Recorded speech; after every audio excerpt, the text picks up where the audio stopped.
sa akin, maganda kasi pagka naririnig mo talaga kung ano ang mga argumento ng prosecution. Imbis na iba kasi pag dokumento lang ang isusumite at babasahin. Ngayon, noon ko pa sinasabi na ah, naniniwala ako na dapat tuloy-tuloy talaga ang paghatol nito at hindi lamang matatapos dito sa Kongreso na to. Pero nakakalito rin yung mga ibang posisyon na nagsasabi we cannot compel the next Congress to act on our motion or what do you call this, or unfinished business or work. Kaya nga, kahit na meron tayong pinagbotohan na ganyan, there is no guarantee. I don't think it's binding to say that the 20th Congress will take this up. Yun lang yung para sa akin din. At saka, ang sinasabi nga, di ba, the Constitution says that once a complaint is filed, kinakailangan forthwith nga or magkakaroon ng trial para dito. So ang iniisip ko lang, 19th Congress and what our mandate is to actually hold a trial. Ngayon, sinasabi ng ating officer or ano nga ba? Presiding officer, sinasabi ng ating presiding officer na tuloy-tuloy pa naman ang summons nito. Magpapadala ng summons. So siguro ang tanong ko, para malinawan, magpapadala tayo, unang-una, return to the House. Kung sumagot sila bukas, na may sagot na sila, tapos pinadala natin yung summons, after 10 days, may dapat sila sumagot, so napadala dito sa atin. Tapos sabihin ng prosecution, ng House, we don't need 5 days to prepare. We're already ready. Kunyari, after 10 days. So after 10 days from whenever, so that's still before still before June 30. Will we proceed with this trial, Mr. Presiding Officer? The chair reserves the right later on to also explain his vote. The lady is in the process of explaining her vote, and she may proceed. Okay. So I guess this is explanation of vote cannot be a hybrid of a question as well. But again, I will put forth that question because that's also one of the reasons why I couldn't really agree with the decision to return it to the House, because these are all the other questions that I feel were not addressed by the resolution that was just passed. So that's all, Mr. Presiding Officer. Thank you for the Senator opportunity. Judge can make that inquiry and maybe responded to by the presiding officer or any member after we finish the explanations of vote by the senator judges. What is the pleasure of Senator Judge Tolentino?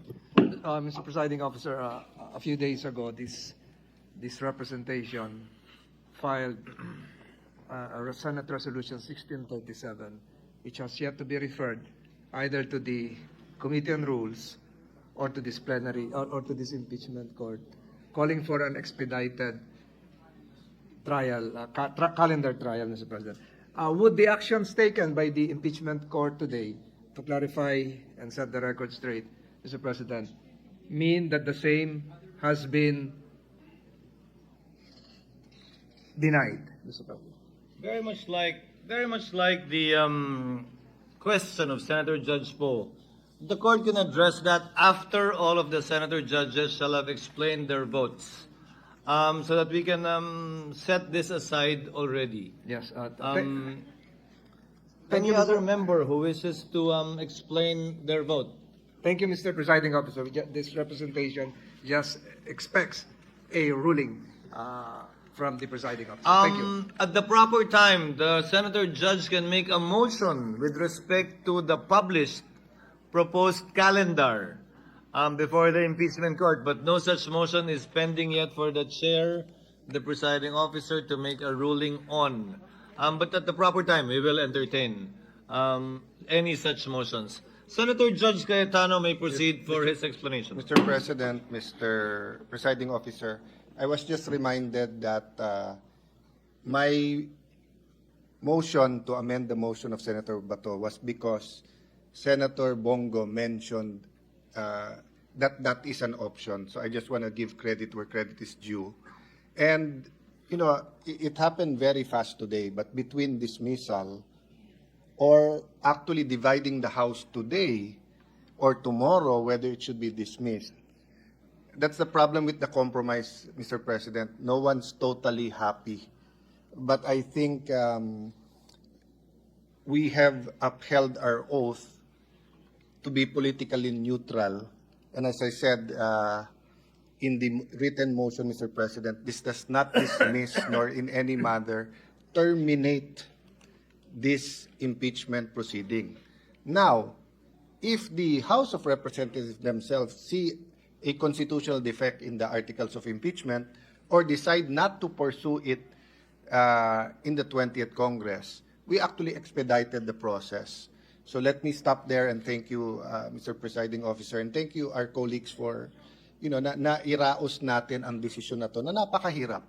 Napakahirap. Akala ko po talaga bukas pa tayo mag-uusap and hindi ganito kabibigat na mga motion ng ating pag-uusap. But I did expect Senator Bato to speak dahil nagsabi siya kahapon na before the taking of the oath, gusto niya magsalita. So I'd like to thank all of our colleagues who had the cooler heads and you know, we were able to discuss this intelligently. Thank you, Mr. President. Thank you to our colleagues. Thank you. Senator Judge Cayetano. Any other member who wishes to explain his or her vote?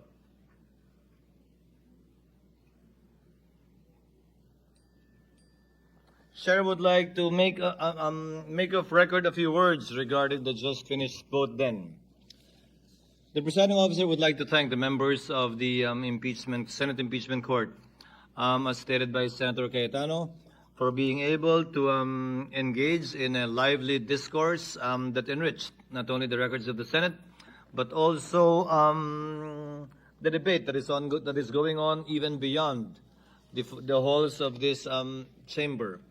Nagpapasalamat po ako na nairaos natin ang unang pinagbotohan ng impeachment court. Marami pa po tayong pagdadaan ng botohan bilang isang impeachment court sa mga susunod na linggo at buwan.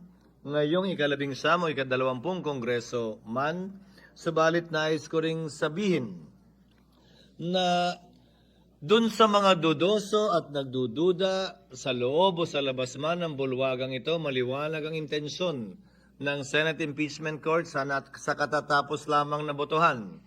Walang intensyon na i-dismiss ang kasong ito.